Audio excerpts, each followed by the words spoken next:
Coronavirus, 3 questions sur la participation de l'armée à la lutte contre le virus.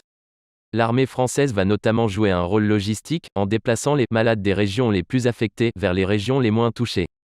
C'est une aide qui pourrait s'avérer plus que précieuse, alors que l'épidémie de Covid-19 ne cesse de s'étendre en France, avec plus de 6600 personnes contaminées. Emmanuel Macron a annoncé lundi soir la participation de l'armée à l'effort sanitaire national.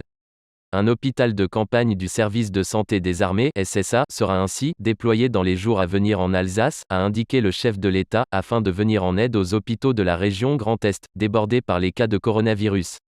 Dans le même temps, les armées apporteront aussi leur concours pour déplacer les malades des régions les plus affectées et, ainsi réduire la congestion des hôpitaux de certains territoires, a précisé Emmanuel Macron lors de son allocution télévisée. Mais comment ce déplacement serait-il mis en place? Qui sont les malades concernés? L'Express répond à 3 questions pour comprendre les mesures mises en place par l'armée française pour lutter contre l'épidémie de coronavirus. Comment seront déplacés les malades? Pour désengorger les services de réanimation des régions les plus touchées, déjà débordées, le ministère des Armées a évoqué dans un communiqué la mise en place du kit Morphée, le module de réanimation pour patients à haute élongation d'évacuation. Ce dispositif, mis en place directement sur les avions de l'armée de l'air, permet notamment de transporter, dans des conditions de prise en charge adaptées, entre 6 et 12 patients en fonction de leur état, précise le ministère des Armées.